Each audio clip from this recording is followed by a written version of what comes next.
Hi hello ನಮಸ್ತೆ people, welcome to my cloud kitchen Mane Swaada. ಇದು ನನ್ನ ಮೊದಲನೇ ಲಾಂಗ್ ವಿಡಿಯೋ. ಈಗಾಗಲೇ ನೀವು ಯೂಟ್ಯೂಬ್ ಶಾರ್ಟ್ಸಲ್ಲಿ ನಾನು ಈ ಕ್ಲೌಡ್ ಕಿಚನ್ನ ಹೇಗೆ ಸ್ಟಾರ್ಟ್ ಮಾಡಿದೆ, ಯಾವ್ಯಾವ ಡಾಕ್ಯುಮೆಂಟ್ಸ್ ಬೇಕಾಯಿತು, ಯಾವ್ಯಾವ ರಾ ಮೆಟೀರಿಯಲ್ಸ್ ಪ್ರೊಕ್ಯೂರ್ ಮಾಡಬೇಕಾಗಿತ್ತು ಅನ್ನೋವಂಥದ್ದನ್ನು ಶಾರ್ಟ್ಸ್ ಮುಖಾಂತರ ನಿಮಗೆ ತಿಳಿಸ್ಕೊಟ್ಟಿದ್ದೀನಿ. ಇದು ಒಂದು ಕಂಪ್ಲೀಟ್ ಡೆಡಿಕೇಟೆಡ್ ವಿಡಿಯೋ.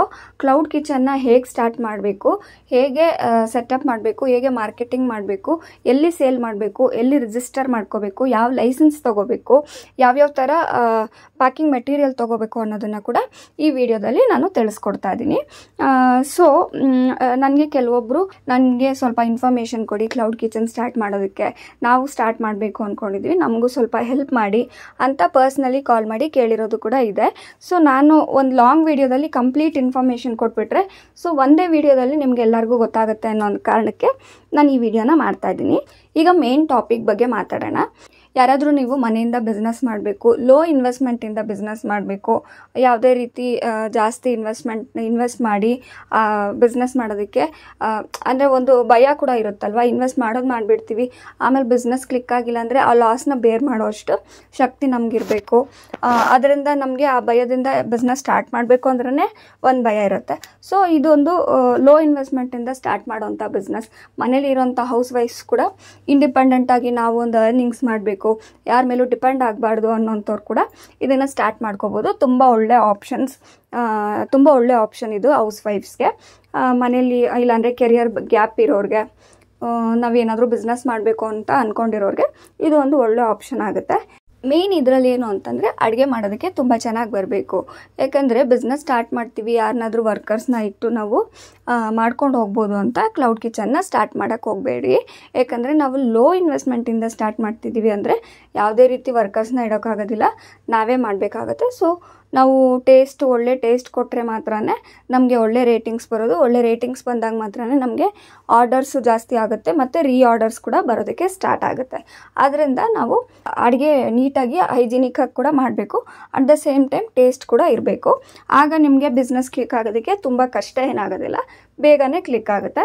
ಓಕೆ, ಈಗ ಫಸ್ಟ್ ಥಿಂಗ್ ಏನು, ಫುಡ್ ಬಿಸ್ನೆಸ್ನ ಯಾವುದೇ ರೀತಿ ಫುಡ್ ಬಿಸ್ನೆಸ್ನ ಸ್ಟಾರ್ಟ್ ಮಾಡ್ತೀವಿ ಅಂದರೆ food license is very very important, mandatory ಅದು. ಸೊ ಫುಡ್ ಲೈಸೆನ್ಸ್ನ ಎಲ್ಲಿ ಅಪ್ಲೈ ಮಾಡಬೇಕು ಅಂದರೆ FOSCOS ಅನ್ನೋಂಥ ವೆಬ್ಸೈಟಲ್ಲಿ ಅಪ್ಲೈ ಮಾಡಬೇಕಾಗುತ್ತೆ. ಈ ಫುಡ್ ಲೈಸೆನ್ಸ್ ಹೆಸರನ್ನ ಫಸೈ ಲೈಸೆನ್ಸ್ ಅಂತ ಕರೀತಾರೆ. ಈ ಲೈಸೆನ್ಸ್ನ ಅಪ್ಲೈ ಮಾಡಿ, ಈ ಲೈಸೆನ್ಸ್ ಬಂದ ಮೇಲೆ ನೀವು ಯಾವುದೇ ರೀತಿ ಸ್ವಿಗ್ಗಿ ಝೊಮ್ಯಾಟೋದಲ್ಲಿ ರಿಜಿಸ್ಟರ್ ಮಾಡ್ಕೋತೀವಿ ಅಂದ್ರೂ ರಿಜಿಸ್ಟರ್ ಆಗೋದಕ್ಕೆ ಕೂಡ ಇದೊಂದು ಇಂಪಾರ್ಟೆಂಟ್ ಮ್ಯಾಂಡೇಟರಿ ಡಾಕ್ಯುಮೆಂಟ್. ಸೊ ಇದಕ್ಕೆ ಅಪ್ಲೈ ಮಾಡಲೇಬೇಕಾಗುತ್ತೆ ನೀವು. ಇದು ಫಸ್ಟ್ ಥಿಂಗ್. ಇದು ಅಪ್ಲೈ ಮಾಡಿದ್ರೆ ನಿಮಗೆ ಕೆಲವೊಬ್ಬರಿಗೆ ನೆಕ್ಸ್ಟ್ ಡೇನೇ ಬಂದಿದೆ, ಕೆಲವೊಬ್ಬರಿಗೆ 1 ವೀಕಲ್ಲಿ ಬಂದಿದೆ, ಕೆಲವೊಬ್ಬರಿಗೆ 10 ಡೇಸಲ್ಲಿ ಬಂದಿದೆ. ಇದು ಹೇಗೆ ಈ ಥರ ಡೇಸ್ ವೇರಿ ಆಗುತ್ತೆ ಅನ್ನೋದಾದರೆ, 1 ವೀಕ್ ಅಂತಂದರೆ 1 ವೀಕ್ ನಾರ್ಮಲಿ ಜನರಲಿ ಎಲ್ಲರಿಗೂ 1 ವೀಕಲ್ಲಿ ಬಂದುಬಿಡುತ್ತೆ. 10 ಡೇಸ್ ಅಂತಂದರೆ ಈಗೇನಾದರೂ ನಾವು ಕೊಟ್ಟಿರೋ ಇನ್ಫಾರ್ಮೇಷನ್ ಅವರು ಮತ್ತೆ ವೆರಿಫೈ ಮಾಡ್ಕೋಬೇಕು, ಇಲ್ಲ ಅದರಲ್ಲಿ ಏನಾದರೂ ತಪ್ಪಿದೆ, ಎರರ್ ಇದೆ, ಇದನ್ನು ಚೇಂಜ್ ಮಾಡಿ ಅನ್ನೋಂಥದ್ದು ಏನಾದರೂ ಅವ್ರು ಮತ್ತೆ ಹೇಳಿದ್ರೆ ನಾವು ಮತ್ತೆ ಅದು ಅಪ್ಡೇಟ್ ಮಾಡಿ ಅವರು ಮತ್ತೆ ಚೆಕ್ ಮಾಡಿ ನಮಗೆ ಲೈಸೆನ್ಸ್ನ ಕೊಡೋದಕ್ಕೆ 10 ಡೇಸ್ ಆಗುತ್ತೆ. ಇದು ಹೇಗೆ ಈ ಥರ ಡೇಸ್ ವೇರಿ ಆಗುತ್ತೆ ಅನ್ನೋದಂದರೆ 1 ವೀಕ್ ಜನರಲಿ ಎಲ್ಲರಿಗೂ ತೊಗೊಳ್ಳೋವಂಥ ಟೈಮ್ ಪೀರಿಯಡ್. ಅದ್ರ ಮೇಲೆ ಡೇಸ್ ಹೋಯ್ತು ಅಂತಂದರೆ ಏನಕ್ಕೆ ಅಂದರೆ ಏನಾದರೂ ಇನ್ಫಾರ್ಮೇಷನ್ ಅವರು ಮತ್ತೆ ವೆರಿಫೈ ಮಾಡ್ಕೋಬೇಕು, ಇಲ್ಲ ಏನಾದರೂ ಎರರ್ ಇದೆ ಇದನ್ನು ಚೇಂಜ್ ಮಾಡಿ ಅನ್ನೋಂಥ ಏನಾದರೂ ಮಿಸ್ಟೇಕ್ಸ್ ಏನಾದರೂ ಇದ್ದು, ಏನಾದರೂ ನೀವು ಅಪ್ಲೋಡ್ ಮಾಡಿರೋಂಥ ಡಾಕ್ಯುಮೆಂಟ್ ನೀವು ಕೊಟ್ಟಿರೋ ಇನ್ಫಾರ್ಮೇಷನ್ಗೆ ಮ್ಯಾಚ್ ಆಗಿಲ್ಲ ಅಂದರೆ ಆ ಟೈಮಲ್ಲಿ ಅವರು ಮತ್ತೆ ರೆಕ್ಟಿಫೈ ಮಾಡಿಕೊಡಿ ಅಂತ ಅಂದ್ಬಿಟ್ಟು ನಿಮಗೆ ಹಾಕ್ತಾರೆ. ಆವಾಗ ನೀವು ಮತ್ತೆ ಅಪ್ಡೇಟ್ ಮಾಡಿ ಅದನ್ನು ಮತ್ತೆ ಅಪ್ಲೈ ಮಾಡಿದಾಗ ಅವರು ಅಪ್ರೂವ್ ಮಾಡಿ ನಮಗೆ ಲೈಸೆನ್ಸ್ನ ಕೊಡೋದಕ್ಕೆ ಟೈಮ್ ತೊಗೊಳುತ್ತೆ. ಸೊ 10 ಡೇಸ್ ಆಗೇ ಆಗುತ್ತೆ. ಇಲ್ಲ ಅಂತಂದರೆ ಒನ್ಸ್ ನಿಮಗೆ ಅಪ್ರೂವ್ ಆಯಿತು ಅನ್ನೋದಾದರೆ ನಿಮಗೆ 1 ವೀಕ್ ಒಳಗಡೆ ಈ ಲೈಸೆನ್ಸ್ ಬಂದುಬಿಡುತ್ತೆ. ಸೊ ಲೈಸೆನ್ಸ್ಗೆ ಅಪ್ಲೈ ಮಾಡಿದಾದ್ಮೇಲೆ ನೀವು ಮಾಡಬೇಕಾಗಿರೋ ಕೆಲಸ ಏನು ಅಂತಂದರೆ ಮೆನುನ ಪ್ರಿಪೇರ್ ಮಾಡ್ಕೋಬೇಕು. ನೀವು ಯಾವ್ಯಾವ ಥರದ ಐಟಮ್ಸ್ನ ನೀವು ಸೆಲ್ ಮಾಡಬೇಕು ಅಂತಿದ್ದೀರಾ ಅನ್ನೋಂಥ ಮೆನುನ, ಫುಡ್ ಐಟಮ್ಸ್ನ ನೀವು ಪ್ರಿಪೇರ್ ಮಾಡ್ಕೋಬೇಕು. ಅದ್ರ ಜೊತೆ ಪ್ರೈಸಿಂಗ್ ಕೂಡ ಇರುತ್ತೆ. ಫಸ್ಟು ಮೆನುನ ಹೇಗೆ ಅಪ್ಡೇಟ್ ಮಾಡಬೇಕು ಅನ್ನೋದನ್ನು ನೋಡೋಣ, ಅದಾದಮೇಲೆ ಪ್ರೈಸಿಂಗ್ ಬಗ್ಗೆ ಮಾತಾಡೋಣ. ಈಗ ಮೆನು ಅಂತಂದರೆ ನೀವು ಸ್ವಿಗ್ಗಿ ಝೊಮ್ಯಾಟೋದಲ್ಲಿ ರಿಜಿಸ್ಟರ್ ಮಾಡ್ತೀರಾ ಅನ್ನೋದಾದರೆ ಮೆನು ಹೇಗಿರಬೇಕು ಅಂದರೆ ನಿಮಗೆ ಒಂದು 15 ಮಿನಿಟ್ಸ್ ಒಳಗಡೆ ನೀವು ಈ ಅಡುಗೆನ ಮಾಡಿ ಮುಗಿಸ್ಬೋದು ಅನ್ನೋಂಥ ಐಟಮ್ಸ್ನ ಮಾತ್ರ ಅಪ್ಡೇಟ್ ಮಾಡ್ಕೊಳ್ಳಿ. ಮತ್ತು ಬಿಗಿನರ್ಸ್ ಆಗಿರೋದ್ರಿಂದ ನಮಗೆ ಮನೇಲಿ ಮಾಡಿ ಅಭ್ಯಾಸ ಇದೆ ಹೊರತು ಹೋಟೆಲ್ಸಲ್ಲಿ ಬೇಗ ಮಾಡಿ ಅಭ್ಯಾಸ ಇರೋಲ್ಲ. ಅದರಿಂದ ನೀವು ಸ್ಟಾರ್ಟಿಂಗ್ ಓಕೆ, ಮತ್ತು ಆಮೇಲೆ ಸ್ಪೀಡ್ ಪಿಕಪ್ ಆಗುತ್ತೆ, ಯಾವುದೇ ರೀತಿ ತೊಂದರೆ ಇಲ್ಲ. ಬಟ್ ಏನಂತಂದರೆ ಒಂದು 15 ಮಿನಿಟ್ಸಲ್ಲಿ ಪ್ರಿಪೇರ್ ಮಾಡುವಂಥ ಫುಡ್ ಐಟಮ್ಸ್ನ ನೀವು ಮೆನುನಲ್ಲಿ ಅಪ್ಡೇಟ್ ಮಾಡ್ಕೊಳ್ಳಿ. ಯಾವುದೇ ರೀತಿ ನಿಮ್ಗೆ ಯಾವುದು ಫುಡ್ ಐಟಮ್ ಚೆನ್ನಾಗಿ ಬರುತ್ತೆ, ಸೌತ್ ಇಂಡಿಯನ್ ಇರ್ಬೋದು, ನಾರ್ತ್ ಇಂಡಿಯನ್ ಇರ್ಬೋದು, ಚೈನೀಸ್ ಇರ್ಬೋದು, ಬೇರೆ ಫಾಸ್ಟ್ ಫುಡ್ಸ್ ಯಾವುದು ಬರುತ್ತೆ ಆ ಥರದ್ದು ಇರ್ಬೋದು, ಬೇಗ ಒಂದು 15 ಮಿನಿಟ್ಸಲ್ಲಿ ನಾನು ಇದನ್ನು ಮಾಡಿ ಕಳಿಸ್ತೀನಿ ಅನ್ನೋವಂಥ ಐಟಮ್ಸ್ನ ನೀವು ಅಪ್ಡೇಟ್ ಮಾಡ್ಕೊಳ್ಳಿ. ಅಂದರೆ 15 ಮಿನಿಟ್ಸ್ ಅಂದರೆ ಹೇಗೆ ಹೇಳ್ತಾ ಇದ್ದೀನಿ ಅಂದರೆ ಪ್ರಿಪ್ರೇಷನ್ಸ್ ಇರುತ್ತೆ ನಿಮಗೆ. ಏನಾದರೂ ನೀವು ಪ್ರಿಪ್ರೇಷನ್ಸ್ ಮಾಡಿ ಇಟ್ಕೊಂಡು ಆ ಆರ್ಡರ್ ಬಂದಿದ್ದ ತಕ್ಷಣ ಅಕ್ಸೆಪ್ಟ್ ಮಾಡಿದ ತಕ್ಷಣ ನಿಮ್ಗೆ 15 ಮಿನಿಟ್ಸ್ ಇರುತ್ತಲ್ಲ, ಆವಾಗ ನೀವು ಮಾಡಿ ಕೊಡುವಂಥ ಐಟಮ್ಸ್ ಅದನ್ನು ಮಾಡ್ಬೋದು. ಯಾವುದೇ ಐಟಮ್ 15 ಮಿನಿಟ್ಸಲ್ಲಿ ಮಾಡಿಬಿಡ್ತೀವಿ ಅನ್ನೋವಂಥದ್ದು ಇರಲ್ಲ. ಏನಾದರೂ ಆರ್ಡರ್ಗೆ ನಾವು ಆನ್ಲೈನ್ ಹೋಗ್ತೀವಿ, ನಮ್ಮ ರೆಸ್ಟೋರೆಂಟ್ ನಮ್ಮ ಔಟ್ಲೆಟ್ನ ಆನ್ಲೈನ್ ಮಾಡ್ತೀವಿ ಅನ್ನೋಂಥ ಟೈಮಲ್ಲಿ ನೀವು ಅದಕ್ಕೆ ಮುಂಚೆ ಈಗ ಸಾಂಬಾರೆಲ್ಲನೂ 15 ಮಿನಿಟ್ಸಲ್ಲಿ ಮಾಡೋದಕ್ಕಾಗೋದಿಲ್ಲ. ಅದರಿಂದ ನೀವೇನು ಮಾಡ್ಕೋಬೇಕು, ಸಾಂಬಾರು ಚಟ್ನಿ ಅನ್ನೋಂಥದ್ದನ್ನೆಲ್ಲನೂ ಮೊದಲೇ ನೀವು ಆನ್ಲೈನ್ಗೆ ಹೋಗೋಕ್ಕೆ ಮುಂಚೆ ಪ್ರಿಪೇರ್ ಮಾಡಿ ಇಟ್ಕೊಬಿಟ್ರೆ, ಆನ್ಲೈನ್ಗೆ ಹೋಗಿದ ತಕ್ಷಣ ನಿಮ್ಗೆ ಅದಕ್ಕೆ ಬೇಕಾಗಿರೋಂಥ ಸಾಂಬಾರು ಚಟ್ನಿ ಎಲ್ಲ ರೆಡಿ ಇರುತ್ತೆ. ನೀವು ಅದಕ್ಕೆ ಇವಾಗ ಇಡ್ಲಿ ಎಕ್ಸಾಂಪಲು, ಇಡ್ಲಿ ಹಿಟ್ಟು ರೆಡಿ ಇರುತ್ತೆ, ಇಡ್ಲಿನ ಇಟ್ಟು ಸ್ಟೀಮ್ ಮಾಡಿ ಕೊಡುವಂಥದ್ದು. ಸೊ ಅದು 10-15 ಮಿನಿಟ್ಸ್ ಒಳಗಡೆ ನಾವು ಆರಾಮಾಗಿ ಮಾಡ್ಬೋದು. ಆ ಥರ ಐಟಮ್ಸ್ನ ನೀವು ಅಪ್ಡೇಟ್ ಮಾಡ್ಕೊಳ್ಳಿ. ಈಗ ನೀವು ಮೆನು ಎಲ್ಲ ಅಪ್ಡೇಟ್ ಮಾಡಿದ್ಮೇಲೆ ಪ್ರೈಸಿಂಗ್ ಹೋಗುತ್ತೆ. ಪ್ರೈಸಿಂಗ್ ಹೇಗೆ ಅಂದರೆ ನೀವು ಒಂದು ಗಮನದಲ್ಲಿ ಇಟ್ಕೋಬೇಕಾಗಿರೋದೇನು ಅಂದರೆ ರಾ ಮೆಟೀರಿಯಲ್ ನೀವು ಏನೇನು ಯೂಸ್ ಮಾಡ್ತಿದ್ದೀರಾ ಅದಕ್ಕೆ. ಅಂದರೆ ಈಗ ಇಡ್ಲಿ ಅಂತಂದರೆ ಅಕ್ಕಿ ಯೂಸ್ ಮಾಡ್ತಿದ್ದೀರಾ, ಉದ್ದಿನಬೇಳೆ ಯೂಸ್ ಮಾಡ್ತಿದ್ದೀರಾ, ಆಮೇಲೆ ನಿಮಗೆ ಸಾಂಬಾರು ಚಟ್ನಿಗೆ ಏನೇನು ಐಟಮ್ಸ್ ಹಾಕ್ತೀರಾ ಅದೆಲ್ಲ ಯೂಸ್ ಮಾಡ್ತಿದ್ದೀರಾ, ಅದರದ್ದೆಲ್ಲ ಪ್ರೈಸಸ್ ಏನಿದೆ, ನಿಮಗೆ ಹೇಗೆ ತರ್ತಿದ್ದೀರಾ, ಯಾವ್ಯಾವ ಪ್ರೈಸಿಂಗ್ ಮೇಲೆ ತರ್ತಿದ್ದೀರಾ ಅನ್ನೋದ್ರ ಮೇಲೆ ನೀವು ನೋಡಿಕೊಂಡು ಪ್ರೈಸಿಂಗ್ ಮಾಡಿ. ಅದ್ರ ಜೊತೆಯಲ್ಲಿ ನೀವು ಸ್ವಿಗ್ಗಿ ಝೊಮ್ಯಾಟೋದಲ್ಲಿ ರಿಜಿಸ್ಟರ್ ಮಾಡಿ ಹಾಕ್ತೀವಿ ಅನ್ನೋದಾದರೆ ಅವ್ರ ಕಮಿಷನ್ ಕೂಡ ಇರುತ್ತೆ. ಅದರಿಂದ ಅವ್ರ ಕಮಿಷನ್ ಕೂಡ ನೀವು ಗಮನದಲ್ಲಿ ಇಟ್ಕೊಂಡು ನಿಮಗೆ ಎಷ್ಟು ಬರುತ್ತೆ, ನಿಮ್ಮ ಹಾರ್ಡ್ ವರ್ಕ್ಗೆ ಕೂಡ ನಿಮಗೆ ಅಮೌಂಟ್ ಬೇಕಾಗಿರುತ್ತಲ್ಲ. ನಾವೆಲ್ಲ ಮೇನ್ ಥಿಂಗ್ ಏನು ಮರ್ತೋಗ್ತೀವಿ ಅಂದರೆ ನಾವು ಮಾಡ್ತೀವಲ್ಲ ಕೆಲಸ, ನಮ್ಮ ಕೆಲಸಕ್ಕೆ ನಾವು ದುಡ್ಡು ತೊಗೊಳೋದನ್ನು ಮರ್ತೋಗ್ತೀವಿ. ಎಲ್ಲ ಲೆಕ್ಕ ಹಾಕ್ತೀವಿ ಅಂದರೆ ರಾ ಮೆಟೀರಿಯಲ್ ಇಷ್ಟಿಷ್ಟು ಕೊಟ್ಟು ತೊಗೊಂಡು ಬಂದ್ವಿ, ಇದಕ್ಕೆ ಇಷ್ಟ ಆಗುತ್ತೆ ಅಂತ ಲೆಕ್ಕ ಹಾಕ್ತೀವಿ. ಬಟ್ ಮೇನ್ ಥಿಂಗ್ ಏನಂದರೆ ನಮ್ಮ ಹಾರ್ಡ್ ವರ್ಕ್ಗೆ ನಾವು ದುಡ್ಡು ತೊಗೊಳೋದನ್ನು ಮರ್ತೋಗ್ತೀವಿ. ಬಟ್ ಈ ವಿಷಯದಲ್ಲಿ ಪ್ರೈಸಿಂಗ್ ವಿಷಯದಲ್ಲಿ ಅದನ್ನು ಕೂಡ ಸೇರಿಸಿ ಒಂದು ಪ್ರೈಸ್ನ ಇದು ಮಾಡ್ಕೊಳ್ಳಿ. ಆಮೇಲೆ ನಿಮ್ಗೆ ಅಷ್ಟೊಂದು ಸ್ಟಾರ್ಟಿಂಗ್ ಆಗಿರೋದ್ರಿಂದ ನಿಮಗೆ ಪ್ರೈಸಿಂಗಲ್ಲಿ ಅಯ್ಯೋ ಇದಕ್ಕೆ ಹೇಗೆ ಲೆಕ್ಕ ಹಾಕೋದು, ನಾವು 1 kg ತಂದುಬಿಟ್ಟಿದ್ದೀವಿ, 1 ಪ್ಲೇಟಿಗೆ ಹೇಗೆ ಲೆಕ್ಕ ಹಾಕೋದು ಅನ್ನೋಂಥ ಡೌಟ್ಸ್ ಎಲ್ಲ ಇರುತ್ತೆ. ಆಗ ಏನು ಮಾಡಿ ಅಂತಂದರೆ ನೀವು ನಿಮ್ಮ ಸರೌಂಡಿಂಗಲ್ಲಿರೋಂಥ ಹೋಟೆಲ್ಸ್ದು ಪ್ರೈಸಿಂಗ್ನ ನೋಡ್ಕೊಳ್ಳಿ. ನೀವು ಪ್ರೈಸಿಂಗ್ನ ನೋಡಿಕೊಂಡು ನಾವು ಮೇನ್ ಥಿಂಗ್ ಏನಂದರೆ ದೊಡ್ಡ ಹೋಟೆಲ್ ಹತ್ರ ಕಾಂಪೀಟ್ ಮಾಡೋದಕ್ಕಾಗಲ್ಲ.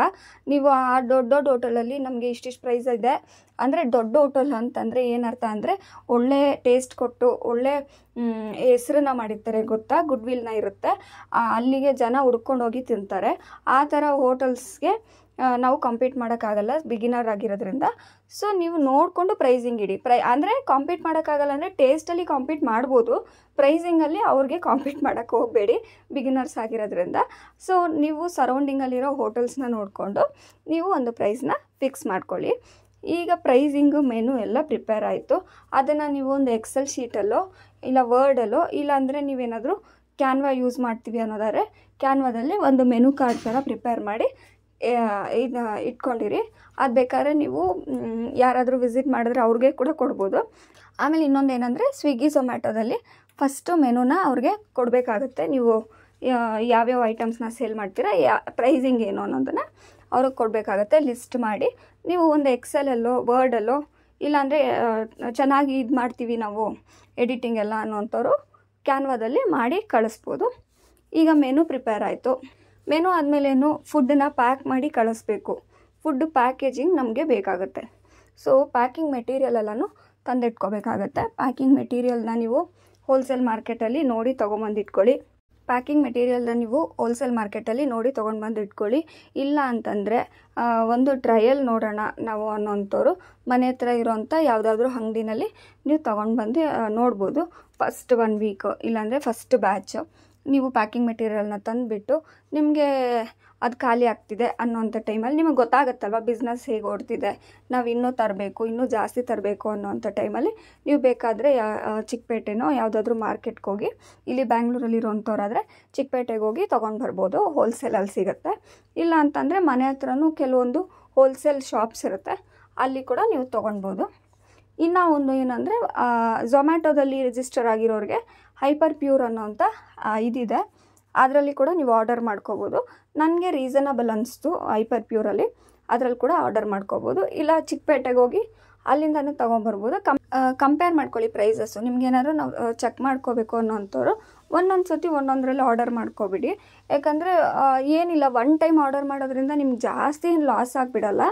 ಸೊ ಫಸ್ಟು ಬಿಗಿನರಾಗಿ ನಾವು ಚೆಕ್ ಮಾಡೋದ್ರಿಂದ ನಾವೇನು 100 500 ಬಾಕ್ಸಸ್ ಆ ಥರ ತರೋದಿಲ್ವಲ್ಲ, ಮೇ ಬಿ 25 50 ಇಲ್ಲಾಂದರೆ ಮ್ಯಾಕ್ಸಿಮಮ್ 100 ಬಾಕ್ಸಸ್ ಆ ಥರ ತರ್ತೀವಿ. ಅದರಿಂದ ನಿಮ್ಗೆ ಜಾಸ್ತಿ ಏನು ಲಾಸ್ ಆಗಿಬಿಡಲ್ಲ, 100 200 ಆ ಥರ ವೇರಿ ಆಗುತ್ತೆ ಅಷ್ಟೇ. ಸೊ ಅದರಿಂದ ನೀವೇನಾದರೂ ಎಲ್ಲಿ ಚೀಪಾಗಿ ಸಿಗುತ್ತೆ, ಎಲ್ಲಿ ಕ್ವಾಲಿಟಿನೂ ಚೆನ್ನಾಗಿದೆ, ಪ್ರೈಸಿಂಗು ರೀಸನಬಲ್ ಆಗಿದೆ ಅನ್ನೋಂಥದ್ದನ್ನು ನೋಡಬೇಕು ಅಂತಂದರೆ ನೀವು ಒಂದೊಂದು ಸತಿ ಒಂದೊಂದು, ಇಲ್ಲ ಮನೆ ಹತ್ರ ಇರೋವಂಥ ಶಾಪ್ಸಲ್ಲಿ ಒಂದು ಸತಿ ತರಿಸಿ, ಆಮೇಲೆ ಚಿಕ್ಕಪೇಟೆ ಹೋಲ್ಸೇಲ್ ಮಾರ್ಕೆಟಲ್ಲಿ ಒಂದು ಸತಿ ತೊಗೊಬನ್ನಿ. ಆಮೇಲೆ ಬೇಕಾದ್ರೆ ನೀವು ಆನ್ಲೈನಲ್ಲಿ ಕೂಡ ಚೆಕ್ ಮಾಡ್ಕೋಬೋದು. ಆವಾಗ ನಿಮಗೆ ಪ್ರೈಸಿಂಗು ಕ್ವಾಲಿಟಿ ಎಲ್ಲ ಗೊತ್ತಾಗ್ಬಿಡುತ್ತೆ. ನಮಗೆ ಕ್ವಾಲಿಟಿ ಮೇನ್ ಇಂಪಾರ್ಟೆಂಟ್ ಆಗಿರೋದ್ರಿಂದ ನಾವು ಒಂದೊಂದು ಸತಿ ₹1 ಅಲ್ಲಿ ಜಾಸ್ತಿ ಇದ್ರೂ ಅಲ್ಲಿ ಪ್ರಿಫರ್ ಮಾಡ್ತೀವಲ್ವ. ಸೊ ನಿಮ್ಗೆ ಯಾವ ಥರದ್ದು ಬೇಕು ಅನ್ನೋದನ್ನು ನೀವು ಸೆಲೆಕ್ಟ್ ಮಾಡ್ಕೋಬೋದು. ಸೊ ಪ್ಯಾಕಿಂಗ್ ಮೆಟೀರಿಯಲ್ ತೊಗೊಳೋದ್ರ ಬಗ್ಗೆ ಇಷ್ಟ ಆಯಿತು. ಅಂದರೆ ಪ್ಯಾಕಿಂಗ್ ಮೆಟೀರಿಯಲ್ ನಿಮ್ಮ ಫುಡ್ ಐಟಮ್ಗೆ ಯಾವ ಥರದ್ದು ಬೇಕು ಅನ್ನೋದನ್ನು ನೀವು ಸೆಲೆಕ್ಟ್ ಮಾಡ್ಕೊಳ್ಳಿ. ಈಗ ಏನಾದರೂ ರೈಸ್ ಐಟಮ್ 500 ml ಆ ಥರದ್ದು ಏನಾರು ಕೊಡ್ತಿದ್ದೀವಿ ಅನ್ನೋಂಥ ಟೈಮಲ್ಲಿ 500 ml ಬಾಕ್ಸಸ್ ತರಬೇಕಾಗತ್ತೆ. ಆಮೇಲೆ ಇನ್ನೊಂದು ಏನಂದರೆ ಪ್ರೈಸಿಂಗಲ್ಲಿ ನೀವು ಫುಡ್ಡು ಮೆನು ಪ್ರೈಸಿಂಗಲ್ಲಿ ನೀವು ಇದನ್ನು ನೋಡಬೇಕಾಗತ್ತೆ. ನಾವು ಇವಾಗ ಬೇರೆ ಹೋಟೆಲ್ಸ್ನ ಕಂಪೇರ್ ಮಾಡಿ ಪ್ರೈಸಿಂಗ್ ಮಾಡ್ತಿದ್ದೀವಿ ಅನ್ನೋದಾದರೆ ಅವರು ಎಷ್ಟು ಕ್ವಾಂಟಿಟಿ ಕೊಡ್ತಿದ್ದಾರೆ, ಎಷ್ಟು ಪ್ರೈಸಿಂಗ್ ಇಟ್ಟಿದ್ದಾರೆ. ನಮಗೆ ಕ್ವಾಂಟಿಟಿ ನೋಡ್ದಿರ ನಾವು ಒಂದು ಪ್ರೈಸಿಂಗ್ ಇಟ್ಬಿಟ್ಟು ಅವರು ನಿಮ್ಗೆ ಏನಾದರೂ 500 ml ಅಲ್ಲಿ ಕೊಡ್ತಿದ್ರೆ ನೀವು 250 ml ಅಲ್ಲಿ ಕೊಡ್ತಿದ್ದೀರಾ. ಸೊ ಸೇಮ್ ಪ್ರೈಸ್ ಇಟ್ಬಿಟ್ರೆ ನಿಮಗೆ ಅದು ಓವರ್ ಪ್ರೈಸ್ಡ್ ಆಗುತ್ತೆ. ಆಮೇಲೆ ಯಾರೂ ಕಸ್ಟಮರ್ಸ್ ಅದನ್ನು ತೊಗೊಳ್ಳೋದು ಇಲ್ಲ, ಆ ಥರ ಆಗುತ್ತೆ. ಅದರಿಂದ ನೀವು ಬಿಗಿನರ್ಸ್ ಆಗಿರೋದ್ರಿಂದ ಒಂದು 5-10 ರೂಪೀಸ್ ಕಡಿಮೆನೇ ಇಟ್ಕೊಳ್ಳಿ. ಆಮೇಲೆ ಕ್ವಾಂಟಿಟಿ ಕೂಡ ಚೆಕ್ ಮಾಡಿ ಪ್ರೈಸಿಂಗ್ ಇಟ್ಕೊಳ್ಳಿ. ದೆನ್ ಪ್ಯಾಕೇಜಿಂಗ್ದು ಅಷ್ಟೇ ಪ್ರೈಸಿಂಗ್ ನೋಡಿಕೊಂಡು ತೊಗೊಳ್ಳಿ. ಆಮೇಲೆ ಸ್ಟಾರ್ಟಿಂಗ್ ನೀವು ಜಾಸ್ತಿ ಏನು ತೊಗೊಳಕ್ಕೆ ಹೋಗಬೇಡಿ. ಒಂದು 25 ಸೆಟ್ಸ್ ತೊಗೊಳ್ಳಿ. ಒಂದೊಂದು 50 ಮಿನಿಮಮ್ ತೊಗೋಬೇಕು ಅಂತಿರುತ್ತೆ. ಸೊ ಆ ಥರ 50 ಮಿನಿಮಮ್ ತೊಗೊಳ್ಳಿ. ನಾನು ಬೇಕಾದ್ರೆ ಇದಕ್ಕೆ ಪ್ಯಾಕೇಜಿಂಗ್ ಮೆಟೀರಿಯಲ್ ನಾನು ಯಾವ್ದ್ಯಾವ್ದು ತೊಗೊಂಡಿದ್ದೀನಿ, ಎಷ್ಟೆಷ್ಟು ಬಿತ್ತು ಅನ್ನೋದನ್ನು ಕೂಡ, ಪರ್ ಪೀಸ್ ಎಷ್ಟಾಯಿತು ಅನ್ನೋದನ್ನು ಕೂಡ ನಾನು ಡೆಡಿಕೇಟೆಡ್ ವಿಡಿಯೋ ಮಾಡ್ತೀನಿ. ಆಮೇಲೆ FSSAI ಲೈಸೆನ್ಸ್ದು ಕೂಡ ಹೇಗೆ ಅಪ್ಲೈ ಮಾಡೋದು ಅನ್ನೋದನ್ನು ಡೆಡಿಕೇಟೆಡ್ ವಿಡಿಯೋ ಮಾಡ್ತೀನಿ. ಈ ವಿಡಿಯೋದಲ್ಲಿ ನಾನು ಬರೀ ಹೇಗೆ ಸೆಟ್ ಮಾಡಬೇಕು ಅನ್ನೋದನ್ನು ಮಾತಾಡ್ತಿದ್ದೀನಿ. ಸೊ ಪ್ಯಾಕಿಂಗ್ ಮೆಟೀರಿಯಲ್ ಮುಗೀತು, ಪ್ಯಾಕಿಂಗ್ ಮೆಟೀರಿಯಲ್ ಆಯಿತು, ಮೆನು ಪ್ರಿಪ್ರೇಷನ್ ಆಯಿತು, FSSAI ಲೈಸೆನ್ಸ್ ಅಪ್ಲೈ ಮಾಡಿದ್ದಾಯಿತು. ಸೊ ಈಗ FSSAI ಲೈಸೆನ್ಸ್ ಬಂದಿದೆ ಅಂದ್ಕೊಳ್ಳೋಣ. FSSAI ಲೈಸೆನ್ಸ್ ಬಂದಿದ್ದಾದಮೇಲೆ ನೆಕ್ಸ್ಟ್ ಏನು, ಮಾರ್ಕೆಟಿಂಗ್ ನಮಗೆ ಇಂಪಾರ್ಟೆಂಟ್. ಮಾರ್ಕೆಟಿಂಗ್ ಅಂದರೆ ನಿಮಗೆ ಒಂದು ಮಾರ್ಕೆಟಿಂಗ್ ಮಾಡೋದಕ್ಕೆ ಐಡಿಯಾ ಇದೆ, ನಮಗೆ ಬೇರೆ ಯಾವುದೂ ಸಪೋರ್ಟ್ ಬೇಕಾಗಿಲ್ಲ, ಹೆಲ್ಪ್ ಬೇಕಾಗಿಲ್ಲ. ನಮ್ಮ ಪ್ರಾಡಕ್ಟ್ನ ನಾವೇ ಮಾರ್ಕೆಟಿಂಗ್ ಮಾಡ್ಕೋತೀವಿ, ಯಾವುದೇ ರೀತಿ ಹೆಲ್ಪ್ ಬೇಕಾಗಿಲ್ಲ ಅನ್ನೋ ಅಂಥವ್ರು ಸ್ವಿಗ್ಗಿ ಝೊಮ್ಯಾಟೊಗೆ ರಿಜಿಸ್ಟರ್ ಮಾಡ್ಕೊಂಡೇ ಕೂಡ ಪ್ರೊಸೀಡ್ ಆಗ್ಬೋದು. ಈಗ ಸೋಷಲ್ ಮೀಡಿಯಾದಲ್ಲಿ ತುಂಬ ಮಾರ್ಕೆಟಿಂಗ್ ಹೆಲ್ಪ್ ಆಗ್ತಿದೆ ಯಾವುದೇ ರೀತಿ ಪ್ರಾಡಕ್ಟ್ಗಾದರೂ. ಬಟ್ ಫುಡ್ ರಿಲೇಟೆಡ್ ನೋಡಬೇಕು, ನೀವು ಹೇಗೆ ಮಾರ್ಕೆಟಿಂಗ್ ಸ್ಟ್ರಾಟಜಿ ಯೂಸ್ ಮಾಡ್ತೀರಾ ಅನ್ನೋದ್ರ ಮೇಲೆ ಡಿಪೆಂಡ್ ಆಗುತ್ತೆ. ಅದರಲ್ಲೂ ಇನ್ಸ್ಟಾಗ್ರಾಮ್ ಯೂಸ್ ಮಾಡಿ ಕ್ಲಿಕ್ ಆಗಿರೋವಂಥ ಬಿಸ್ನೆಸಸ್ ಕೂಡ ಇದೆ. ಸೊ ಅದರಿಂದ ಆಗೋದಿಲ್ಲ ಅಂತ ಹೇಳ್ತಾ ಇಲ್ಲ, ಆಗುತ್ತೆ. ಬಟ್ ಮಾರ್ಕೆಟಿಂಗ್ ಸ್ಕಿಲ್ಸ್ ಇರಬೇಕು. ನೀವು ಹೇಗೆ ಮಾರ್ಕೆಟಿಂಗ್ ಮಾಡ್ತೀರಾ ಅನ್ನೋದ್ರ ಮೇಲೆ ಬಿಸ್ನೆಸ್ ಕ್ಲಿಕ್ ಆಗುತ್ತೆ. ಸೊ ಮಾರ್ಕೆಟಿಂಗ್ ಬರುತ್ತೆ ಅನ್ನೋರು ಸ್ವಿಗ್ಗಿ ಝೊಮ್ಯಾಟೊನ ಸ್ಕಿಪ್ ಮಾಡ್ಕೋಬೋದು, ನೀವೇನೂ ರಿಜಿಸ್ಟರ್ ಮಾಡ್ಕೊಳ್ಳೋ ಬೇಕಾಗಿಲ್ಲ. ಇಲ್ಲ ಸ್ಟಾರ್ಟಿಂಗ್ ಆಗಿರೋದ್ರಿಂದ ನಮಗೆ ಮಾರ್ಕೆಟಿಂಗ್ ಗೊತ್ತಿಲ್ಲ, ಇವಾಗ ನಾವು ಎಲ್ಲ ಮೆಟೀರಿಯಲ್ ತಂದಿಟ್ಕೊಂಡು ಸುಮ್ಮನೆ ಕೂತ್ಕೊಳ್ಳೋದಕ್ಕಾಗಲ್ಲ, ನಮ್ಗೆ ಆರ್ಡರ್ಸ್ ಬೇಕೇ ಬೇಕು ಅನ್ನೋವಂಥವ್ರು ಸ್ವಿಗ್ಗಿ ಝೊಮ್ಯಾಟೊನ ಪ್ರಿಫರ್ ಮಾಡ್ಕೊಳ್ಳಿ. ಅವ್ರಿಗೆ ಕಮಿಷನ್ ಹೋಗುತ್ತೆ, ಬಟ್ ನೀವು ಇಡೋ ಪ್ರೈಸಿಂಗ್ ಮೇಲೆ ನೋಡಿಕೊಂಡು ಬರುತ್ತೆ. ತುಂಬ ಪ್ರಾಫಿಟ್ಸ್ ಮಾಡೋದಕ್ಕಾಗಲ್ಲ ಸ್ವಿಗ್ಗಿ ಝೊಮ್ಯಾಟೊದಲ್ಲಿ ಡಿಪೆಂಡ್ ಆದರೆ, ಯಾಕಂದರೆ ಮ್ಯಾಕ್ಸಿಮಮ್ ಅದರಲ್ಲಿ 30% ಅಪ್ರಾಕ್ಸಿಮೇಟ್ಲಿ 30% ಹೋಗುತ್ತೆ. ಅಂದರೆ ಪ್ಲಸ್ಸು ಮೈನಸ್ ಇರುತ್ತೆ, ಅಪ್ರಾಕ್ಸಿಮೇಟ್ಲಿ 30% ಹೋಗುತ್ತೆ ಎರಡರಲ್ಲೂ ಅಷ್ಟೇ. ಸೊ ನೋಡಿಕೊಂಡು ಅದನ್ನು ನಿಮ್ಗೆ ಇಷ್ಟ ಇತ್ತು ಅಂದರೆ ಅದರಲ್ಲಿ ರಿಜಿಸ್ಟರ್ ಮಾಡ್ಕೋಬೋದು. ಪ್ರಿಫರಬಲಿ ರಿಜಿಸ್ಟರ್ ಮಾಡ್ಕೊಳ್ಳಿ ಬಿಗಿನರ್ಸ್ ಅಂತಲೇ ನಾನು ಹೇಳ್ತೀನಿ. ಯಾಕಂದರೆ ನಮಗೆ ಮಾರ್ಕೆಟಿಂಗ್ ಮಾಡೋಕ್ಕೆ ಬಂದಿಲ್ಲ ಅಂತಂದರೆ ಎಲ್ಲ ಮೆಟೀರಿಯಲ್ ತಂದಿಟ್ಕೊಂಡ್ಬಿಟ್ಟು ನಮಗೆ ಒಂದು ಆರ್ಡರು ಬಂದಿಲ್ಲ ಅಂದರೆ ತುಂಬ ಡಿಸಪಾಯಿಂಟ್ ಆಗುತ್ತೆ.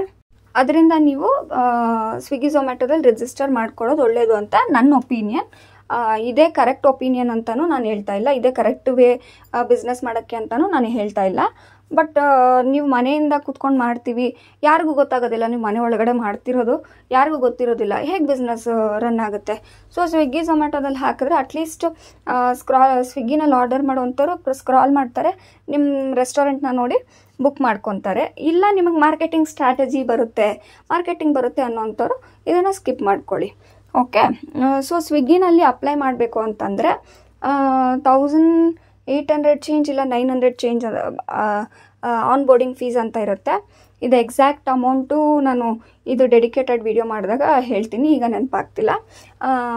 ಹಾಗೆ ಝೊಮ್ಯಾಟೊದಲ್ಲಿ ಕೂಡ ಅಪ್ರಾಕ್ಸ್ 1700 1800 ಇರುತ್ತೆ.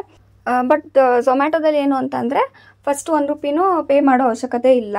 ನಿಮಗೆ ವೀಕ್ಲಿ ಅರ್ನಿಂಗ್ಸ್ ಆಗುತ್ತಲ್ವ, ಪೇ ಔಟ್ಸ್ ಬಂದು ವೀಕ್ಲಿ ಇರುತ್ತೆ, 2ರಲ್ಲೂ ಅಷ್ಟೇ. ವೆಡ್ನೆಸ್ಡೇ ನಿಮಗೆ ಪೇ ಔಟ್ಸ್ ಆಗುತ್ತೆ. ಸೊ ವೀಕ್ಲಿ ಪೇ ಔಟ್ಸಲ್ಲಿ ನಿಮಗೆ ಆನ್ ಬೋರ್ಡಿಂಗ್ ಫೀಸ್ನ 4 ವೀಕ್ಸಲ್ಲಿ ಕಟ್ ಮಾಡ್ಕೋತಾರೆ. 378 ಅಂತ 4 ವೀಕ್ಸಲ್ಲಿ ಕಟ್ ಮಾಡ್ಕೊತಾರೆ. ಸ್ಟಾರ್ಟಿಂಗ್ ನೀವು ಅಮೌಂಟ್ ಕೊಟ್ಟು ಅವಶ್ಯಕತೆ ಇರಲ್ಲ ಝೊಮ್ಯಾಟೊದಲ್ಲಿ. ಸ್ವಿಗ್ಗಿನಲ್ಲಿ ಏನು ಅಂತಂದರೆ 1800ಅಲ್ಲಿ 900 ಚೇಂಜ್ನ ನೀವು ಫಸ್ಟ್ ಕಟ್ತೀರಾ. ಫಸ್ಟ್ ಆನ್ ಬೋರ್ಡಿಂಗ್ 900 ಚೇಂಜ್ ಕಟ್ಟಲೇಬೇಕು. ಅದಾದಮೇಲೆ ನೀವು ವೀಕ್ಲಿ ಬೇಸಿಸ್ ಇರುತ್ತಲ್ಲ, ಫಸ್ಟ್ ವೀಕ್ ಬರೋವಂಥ ಅರ್ನಿಂಗ್ಸಲ್ಲಿ ನಿಮಗೆ ರಿಮೈನಿಂಗ್ 800 ಚೇಂಜು ಕಟ್ ಮಾಡ್ಕೊತಾರೆ. ಸೊ ಈ ಥರ ಇರುತ್ತೆ ಆನ್ ಬೋರ್ಡಿಂಗ್ ಫೀಸ್ ಕಾನ್ಸೆಪ್ಟ್. ಆಮೇಲೆ ಕಮಿಷನ್ ಅಂದರೆ ಸ್ವಿಗ್ಗಿನಲ್ಲಿ ನಿಮಗೆ 26% ಕಮಿಷನ್ ಚಾರ್ಜ್ ಮಾಡ್ತಾರೆ. ಅದಾದಮೇಲೆ ಪ್ಲಸ್ GST, ಆಮೇಲೆ ಇದರಲ್ಲೂ ಪ್ಲಸ್ GST ಇರುತ್ತೆ. 14 ರೂಪೀಸ್ ಪರ್ ಕಿಲೋಮೀಟರ್ ಅಂತಂದರೆ, ಫಾರ್ ಎಕ್ಸಾಂಪಲ್ ನಿಮಗೆ 1 ಕಿಲೋಮೀಟರ್ ಸರೌಂಡಿಂಗಲ್ಲಿ ಒಂದು ಆರ್ಡರ್ ಬಂದಿದೆ ಅಂತಂದರೆ 14% ಆನ್ ದ ನೆಟ್ ಅಮೌಂಟ್. ಈಗ 100 ರೂಪೀಸ್ದು ಆರ್ಡರ್ ಬಂದಿದೆ ಅಂತಂದರೆ 14% ಅಂದರೆ 14 ರೂಪೀಸ್. ಅದರಲ್ಲಿ ಝೊಮ್ಯಾಟೊ ಫೀಸು ಕಮಿಷನ್ ಅಂತ ಕಟ್ಟಾಗುತ್ತೆ. ಆಮೇಲೆ ಫುಲ್ಫಿಲ್ಮೆಂಟ್ ಫೀಸ್ ಅಂತ ಕಟ್ಟಾಗುತ್ತೆ. ಅದು ಬಂದುಬಿಟ್ಟು 1 ಕಿಲೋಮೀಟರ್ ಇರುತ್ತಲ್ಲ, 1 ಕಿಲೋಮೀಟರ್ಗೆ 14 ರೂಪೀಸ್ ಅಂತ ಕಟ್ಟಾಗುತ್ತೆ. ಓಕೆನಾ, ಇದು ಝೊಮ್ಯಾಟೊದಲ್ಲಿ ಕಮಿಷನ್ ಕಟ್ ಮಾಡೋವಂಥ ರೀತಿ. 6% ಕಮಿಷನ್ ಕಟ್ ಮಾಡಿ ಅದಾದಮೇಲೆ ಪ್ಲಸ್ GST ಇರುತ್ತೆ ಸ್ವಿಗ್ಗಿನಲ್ಲಿ. ಆಮೇಲೆ ಝೊಮ್ಯಾಟೊದಲ್ಲಿ 14% ಕಮಿಷನ್ ಕಟ್ ಮಾಡ್ಕೋತಾರೆ. ಅದಾದಮೇಲೆ 14 ರೂಪೀಸ್ ಪರ್ ಕಿಲೋಮೀಟರ್ ಅಂತ ಕಟ್ ಮಾಡ್ತಾರೆ. ಇದು ಝೊಮ್ಯಾಟೊದಲ್ಲಿ ಕಮಿಷನ್ ಡಿಡಕ್ಟ್ ಆಗುವಂಥ ರೀತಿ. ಸ್ವಿಗ್ಗಿನಲ್ಲಿ 26% ಪ್ಲಸ್ GST ಇರುತ್ತೆ, ನಿಮ್ಮ ಅಮೌಂಟ್ ಮೇಲೆ GST ಇರುತ್ತೆ. ಇದು ಕ್ಲಿಯರ್ ಆಯಿತು ಅಂತ ಅಂದ್ಕೊಂಡಿದ್ದೀನಿ. ಸೊ ಕ್ಲೌಡ್ ಕಿಚನ್ನ ಸೆಟಪ್ ಮಾಡೋದಕ್ಕೆ ಬೇಕಾಗಿರುವಂಥ ಬೇಸಿಕ್ ಇನ್ಫಾರ್ಮೇಷನ್ ಎಲ್ಲದನ್ನು ಕವರ್ ಮಾಡಿದ್ದೀನಿ ಅಂತ ಅಂದ್ಕೊಂಡಿದ್ದೀನಿ. ನಿಮ್ಗೇನಾದರೂ ಇದ್ರ ಬಗ್ಗೆ ಡೌಟ್ಸ್ ಇದ್ದರೆ, ಇದ್ರ ರಿಲೇಟೆಡ್ ಏನಾದರೂ ಬೇರೆ ಇನ್ಫಾರ್ಮೇಷನ್ ಬೇಕು ಅನ್ನೋದಿದ್ದರೆ ಕಮೆಂಟ್ ಸೆಕ್ಷನಲ್ಲಿ ತಿಳಿಸ್ಕೊಡಿ. ಮುಂದೆ ವೀಡಿಯೋಸ್ನ ಮಾಡೋದಕ್ಕೆ ಟ್ರೈ ಮಾಡ್ತೀನಿ. ಹಾಗೆ ಇನ್ನೊಂದು ವಿಷಯ, ಇದರಲ್ಲಿ ಇಂಪಾರ್ಟೆಂಟ್ ವಿಷಯ ಏನು ಅಂತಂದರೆ, ರೇಟಿಂಗ್ಸ್ ಬರುತ್ತಲ್ವ, ಫೀಡ್ಬ್ಯಾಕ್ಸ್ ಬರುತ್ತಲ್ವ, ಸ್ವಲ್ಪ ಸ್ಟಾರ್ಟಿಂಗಲ್ಲಿ ಏನಾದರೂ ಲೋ ಫೀಡ್ಬ್ಯಾಕ್ಸ್ ಬಂತು, ಲೋ ರೇಟಿಂಗ್ಸ್ ಬಂತು ಅಂದರೆ ಡಿಸಪಾಯಿಂಟ್ ಆಗೋದಕ್ಕೆ ಹೋಗಬೇಡಿ. ಅದನ್ನು ಕರೆಕ್ಟ್ ಮಾಡಿಕೊಂಡು ಕಂಟಿನ್ಯೂ ಮಾಡೋದಕ್ಕೆ ಟ್ರೈ ಮಾಡಿ, ಬರೋದಿಲ್ಲ ಅಂತ ಇದು ಮಾಡಬೇಡಿ. ಅದಾದಮೇಲೆ ಇನ್ನೂ ಒಂದು ಏನಂತ ಅನಿಸ್ತು ಅಂದರೆ, ಕೆಲವೊಂದು ಸತಿ ಎಷ್ಟೇ ಚೆನ್ನಾಗಿ ಮಾಡಿಕೊಟ್ರು ಅದರಲ್ಲಿ ಏನಾದರೂ ಒಂದು ಹುಡ್ಕೋವಂಥವ್ರು ಕೂಡ ಸಿಗ್ತಾರೆ ನಿಮಗೆ. ಸೊ ಡಿಸಪಾಯಿಂಟ್ ಆಗೋಕ್ಕೆ ಹೋಗಬೇಡಿ, ಕಂಟಿನ್ಯೂ ಮಾಡಿ. ಫಸ್ಟ್ ಮಂತ್ ಆಗಿಲ್ಲ ಅಂದರೆ ಸೆಕೆಂಡ್ ಮಂತಲ್ಲಾದರೂ ನಿಮಗೆ ಆರ್ಡರ್ಸ್ ಬರೋದಕ್ಕೆ ಸ್ಟಾರ್ಟ್ ಆಗುತ್ತೆ.